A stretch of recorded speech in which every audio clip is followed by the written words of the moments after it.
భాగంగా ఈ రోజు దాదాపు 45 రోజుల నుంచి రాష్ట్ర నలుమూలల అటు శ్రీకాకుళం నుంచి ఇచ్చాపురం నుంచి కుప్పం దాకా అటు కర్నూలు నుంచి నెల్లూరు తడ దాకా రాష్ట్ర నలుమూలల ప్రతిరోజు కూడా ఒక పండుగ వాతావరణం లాగా ఈ రోజు ఈ సాధికార యాత్ర జరుగుతూ ఉంది.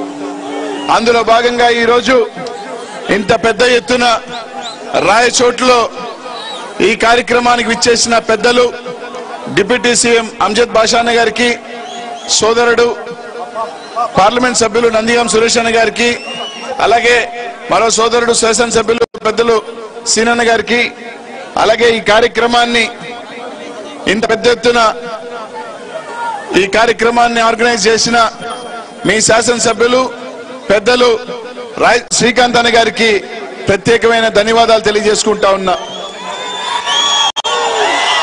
ఈ రాష్ట్రంలో స్వతంత్రం వచ్చిన తర్వాత అనేక మంది ముఖ్యమంత్రులు అయ్యారు. అనేక మంది దాదాపు బీసీలకు కానీ, మైనార్టీలకు కానీ, ఎస్సీ ఎస్టీలకు కానీ ఎంతో కొంత చేశారు. కానీ ఎవరు ఊహించినంత రాజకీయ పదవులు కానీ, రాజ్యాధికారం కానీ, లేకపోతే బీసీ మైనార్టీ ఎస్సీ ఎస్టీ కుటుంబాల్లో వెలుగులు కానీ నింపిన వ్యక్తి ఈ రాష్ట్ర ముఖ్యమంత్రి జగన్మోహన్ రెడ్డి గారు మాత్రమే చెప్పి తెలియజేస్తా ఉన్నాను మీ అందరికీ కూడా. ఈరోజు ఈ భారతదేశంలో ఎంతో మంది ముఖ్యమంత్రులు దళితులయ్యారు, మైనార్టీలయ్యారు, బీసీలయ్యారు.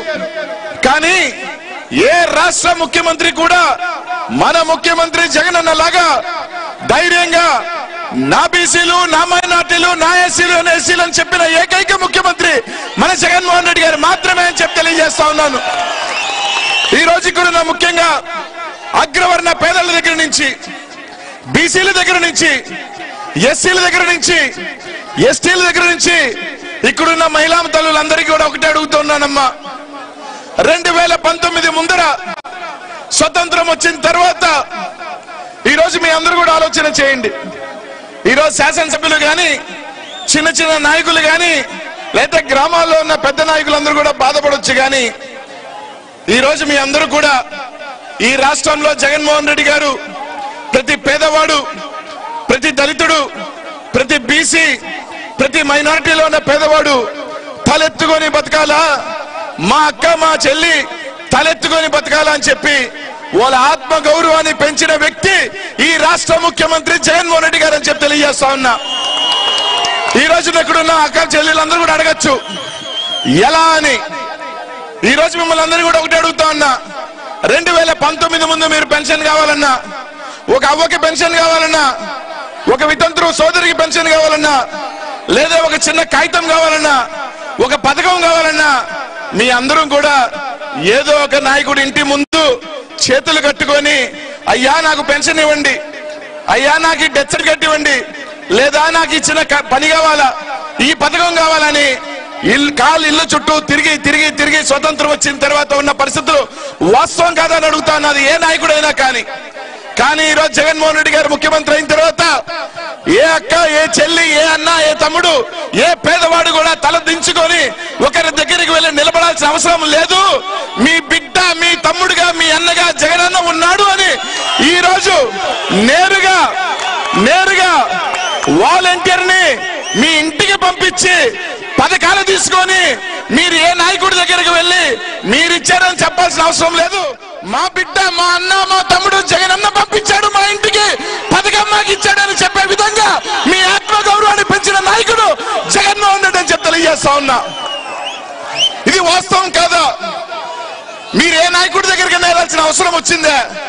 వాలంటీర్ మీ ఇంటికి వచ్చి రాసుకొని 6 కోడి కూస్తుందో తెలియదు కానీ 1వ తారీఖున నేరుగా మీకు పెన్షన్ ఇస్తున్న వ్యక్తి జగన్మోహన్ రెడ్డి గారు కాదా అని ఆలోచన చేయనని.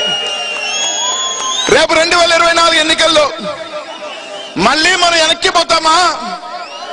మళ్ళీ ఇంకో నాయకుడు ముందుకు వెళ్ళి ఏ జన్మ కమిటీనో వాళ్ళ దగ్గర సంతకం తీసుకోవాలనో, లేదా నువ్వు ఏ పార్టీకి ఓటేశారని అడిగి వెనక్కి వెళ్తామా? లేకపోతే మా బిడ్డ ఉన్నాడు రుణాల్లో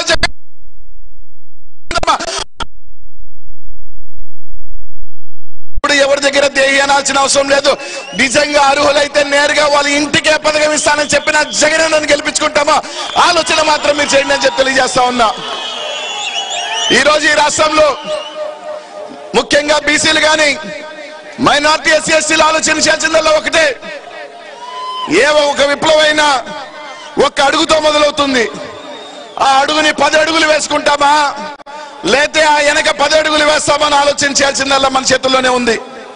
ఈ రోజు 2019 తర్వాత మనకి మంత్రులు కానీ సగం వాటా మంత్రులు కానీ రాజ్యసభ సభ్యులు కానీ ఈ రోజు ముఖ్యంగా మైనార్టీలో 4 మండలి సభ్యులు కానీ 4-5 మంది శాసనసభ్యులు కానీ ఈ రోజు డిప్యూటీ సీఎం అమ్జద్ బాషాని కానీ మనకి గౌరవం ఇచ్చి గుండెల్లో పెట్టుకున్న జగన్మోహన్ రెడ్డిని కాపాడుకుంటామా లేకపోతే 2024లో జగన్ అన్నకి ఏమన్నా చిన్న పొరపాటు చేసి వెనక్కి వెళ్ళిపోతామా అని ఆలోచించాల్సిన బాధ్యత ప్రతి ఒక్క బీసీ మైనార్టీ ఎస్సీ ఎస్టీ మీద ఉందని చెప్పి తెలియజేస్తా ఉన్నా. ఈ రోజు ఎందుకు చెప్తున్నానంటే నేను నెల్లూరు జిల్లా, మీ అందరికి కూడా తెలుసు, నెల్లూరు జిల్లాలో స్వతంత్రం వచ్చిన తర్వాత ఏ బీసీకి మంత్రి వల్ల, కానీ స్వతంత్రం వచ్చిన తర్వాత మొట్టమొదటి బీసీ మంత్రిగా జగన్ అన్న అవకాశం ఇచ్చిన వ్యక్తిని నేను.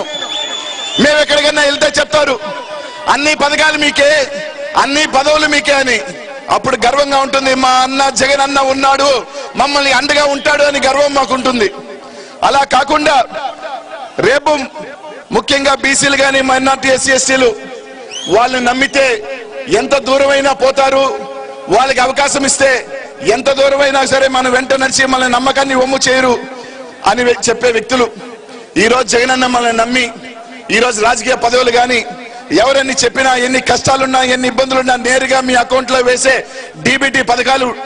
కానీ ఈ రోజు ఇంత మందిని వీళ్ళందరూ నా వెంట నడుస్తారు, వీళ్ళందరూ నేను చేసిన దీనికి నా వెంట నడుస్తారని మనల్ని నమ్మి 2024లో పోతా ఉన్నారు. జగనన్నని రేపు 2024లో మన భుజ స్కంధాల మీద మోసి 2024లో ఫ్యాన్ గుర్తు మీద మనం బటన్ నొక్కితే రపరపరాడాలి ఫ్యాన్ జెండా, వైఎస్ఆర్ కాంగ్రెస్ పార్టీ జెండా. మళ్ళీ మన ముఖ్యమంత్రి జగన్ అని చెప్పి తెలియజేస్తా ఉన్నా. నిన్న మొన్న మాట్లాడుతా ఉన్నారు, ఎవరో మారిపోతా ఉన్నారు, వైఎస్ఆర్ కాంగ్రెస్ పార్టీ నుంచి వెళ్తున్నారని. కానీ ప్రతి ఒక్కరూ ఆలోచించాల్సిందల్లా ఒకటే, ఈ రోజు ఒకటి చెప్తా ఉన్నా, జగన్ అన్న వీళ్ళు పోటీ చేస్తే కొన్ని కారణాల వల్ల గెలవరునో లేకపోతే వీళ్ళకి గతంలో అవకాశాలు ఇస్తే కొంతమంది సద్వినియోగం సరిగ్గా చేసుకోలేదనో ఇంకొక శాసనసభ్యుడిని పంపించాలని ఒక ఆలోచన ఖచ్చితంగా రాజకీయ ప్రక్రియలో కొన్ని జరుగుతుంది. కానీ ఈ రోజు ఆ తెలుగుదేశం పార్టీ లేకపోతే దత్తపుత్రుడు పార్టీ సన్నాసులు ఒకటే చెప్తా ఉన్నా, మేము పనికిరారని తీసివేసిన వాళ్ళని ఏరుకొని మీరెంత పెద్ద సన్నాసి పార్టీ అని చెప్పి ఈ రోజు ఈ రాష్ట్ర ప్రజలు అడుగుతా ఉన్నారు. మీకు అభ్యర్థులు కొరవైతే మాకు అభ్యర్థులు ఎక్కువైతే 175 మందిని 175 పెట్టగలుగుతాం, కానీ 200 మంది 300ని పెట్టలేము. కాబట్టి కొన్ని దగ్గర అవకాశాలు కోల్పోతే ఖాళీగా ఉన్న మీ పార్టీలు వాళ్ళని తీసుకొని అభ్యర్థులుగా పెట్టుకుంటున్న మీ పార్టీ గొప్పదా? ఈ రోజు ఫుల్ హౌస్ఫుల్ అయి టికెట్లు దొరక్క ఒక ప్రపంచంలో ఉన్న వైఎస్ఆర్ జగన్మోహన్ రెడ్డి గారి వైఎస్ఆర్ కాంగ్రెస్ పార్టీ గొప్పదా అని చెప్పి రోజు అందరూ కూడా ఆలోచన చేయాలి. మీరు ఎన్ని నాటకాలు వేసినా ఎన్ని కుట్రలు పనినా రేపు రాబోయే ఎన్నికల్లో ఎన్ని మంది ఎదవ ఛానళ్లు కలిసి వచ్చినా జగన్ అన్న ఎంట్రుక కూడా పీకలేరని చెప్పి రోజు మీ అందరికీ కూడా తెలియజేస్తా ఉన్నా. ఈ బీసీలు మైనార్టీలు ఎస్సీ ఎస్టీలు అండగా ఉన్నంత మాత్రం జగన్ అన్నని ఏమీ కూడా ఈ రాష్ట్రంలో ముఖ్యమంత్రి కాకుండా ఎవడు కూడా ఆపలేడు. కాబట్టి మీ ఆశీస్సులు మీ దీవెనలు అన్నకు ఉండాలా. ముఖ్యంగా మహిళామ తల్లులు మీ చల్లని చూపు మీ చల్లని ఆశీస్సులు అన్నకు ఉండాలా, మీ బిడ్డగా ఉండాలా అని చెప్పి ఈరోజు తెలియజేస్తా ఉన్నా. కాబట్టి ఆలోచన చేయండి, ప్రతి ఒక్కరు కూడా ఆలోచన చేయండి. రేపు రాబోయే ఎన్నికల్లో జగన్ అన్నకి సైనికుడిగా మొట్టమొదటి రోజు నుంచి అండగా ఉన్న మీ శాసనసభ్యుడు రాయచోటి శ్రీకాంత్ అని ఎలాగో ఈ నియోజకవర్గంలో ఎప్పుడు కూడా మెజారిటీ వేల సంఖ్యలో ఉంటుంది. ఇక్కడ నుంచి ఒక మైనారిటీ సోదరుని ఎమ్మెల్సీ చేయటమే కాకుండా మండలిలో కూడా వైస్ చైర్మన్ చేసిన ఘనత జగన్మోహన్ రెడ్డి గారిది అయితే కనీసం ఒక శాసనసభ్యుడిని కూడా ఒక మంత్రి పదవి కూడా ఇవ్వని ప్రభుత్వం ఆ ప్రభుత్వం అంది. ఎలాగో ఈ ప్రాంతంలో మీరు 40,000 50,000 మెజార్టీ రాయచోటి శ్రీకాంత్ అన్నకి ఇస్తారు. దాంట్లో ఎటువంటి అత్యశక్తి లేదు. కానీ 2024లో ఈ రాష్ట్రంలో జగన్ అన్న తర్వాత అంత పెద్ద మెజారిటీ రాయచోటి శ్రీకాంత్ అన్నకి ఇవ్వాలి అని, మీ ప్రాంతం నుంచి ఇవ్వాలని దీవించాలని. ఎందుకంటే ఎప్పుడు కూడా ఇక్కడే కాదు మా జిల్లాలో కానీ ఏదైనా చిన్న చిన్న మా పార్టీ సమస్యలు ఉంటే మొట్టమొదటి ఫోన్ వచ్చేది శ్రీకాంత్ అందరి నుంచే. ఏం జరుగుతుందబ్బా జిల్లాలో, ఏంది ప్రాబ్లం అద్దా ఇదే అని చెప్పి అంటే ఒక పార్టీ మీద ఎక్కడైనా చిన్న పొరపాటు జరిగినా ఇది జరిగినా కూడా ఒక బాధ్యత కలిగిన ఒక సైనికుడిలాగా ఎప్పుడు కూడా మంచి చెడులు ఏంటి అన్నగారన్నా తెలియజేసే అవకాశం కల్పించే వ్యక్తి శ్రీకాంత్ అన్న తెలియజేసుకుంటూ, ఇప్పుడే కాదు ఎప్పుడు కూడా మైనార్టీలకి బీసీలకి నాకు కూడా అసెంబ్లీలో ఎప్పుడు కూడా ప్రేమగా పలకరిస్తూ ఏమైనా చిన్న చిన్న పొరపాట్లు ఉన్నా కూడా చెప్తూ ఉంటాడు. నేను కూడా అప్పుడప్పుడు చురుకులేస్తా ఉంటాను. అంటే అన్నా నువ్వు మాకు వ్యతిరేకం అని చెప్పి కిండలు కూడా చేస్తా ఉంటా తమాష్కి.